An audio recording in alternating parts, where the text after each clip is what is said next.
Enrichment Worksheet 4-5. An electronics store is having a progressive sale. In this type of sale, the price of an item is marked down each day by a percent of the previous day's price.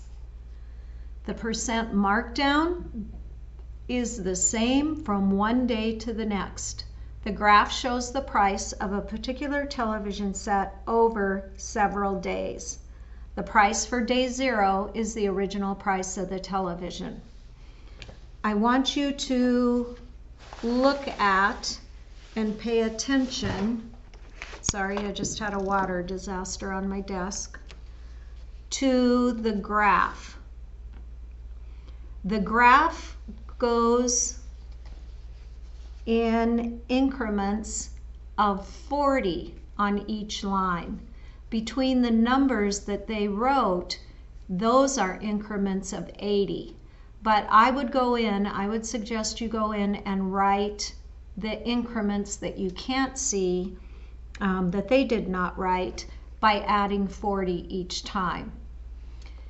Then when you get up here, trying to determine what the cost was on the first day of the sale, the price at day 0,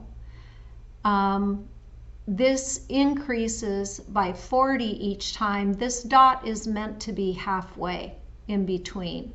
So instead of adding 40, which would take you up to this line of 520, you would only be adding 20 to get to that dot.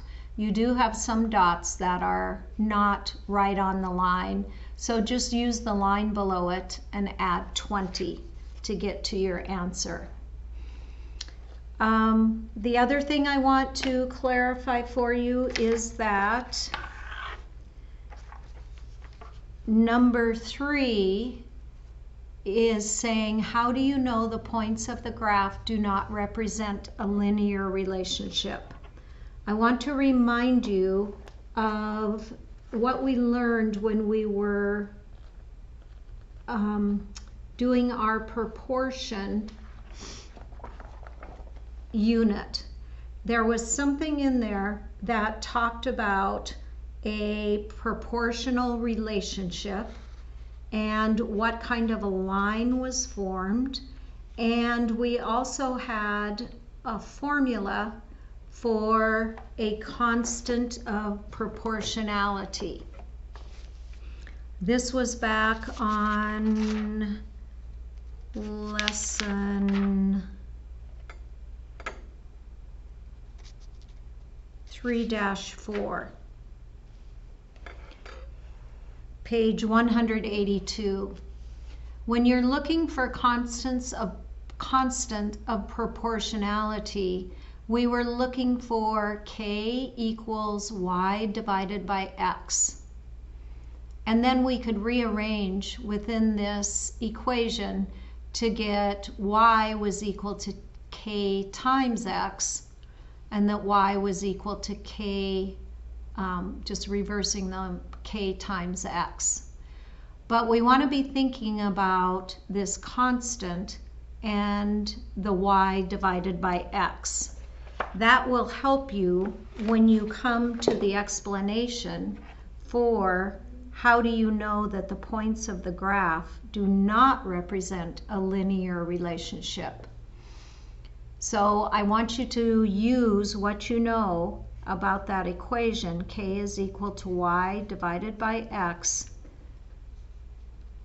to explain why this graph over here does not represent a linear explanation. And the final thing on number 5. Number 5 deals with a sign that is written incorrectly.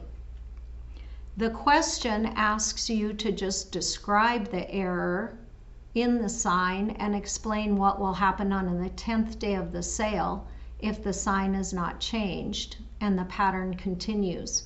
What I want you to do is I want you to design a sign that would be correct. This one is incorrect. So, in addition to answering the question, I want you to design a sign that would correctly reflect what the manager is wanting the sign to tell people.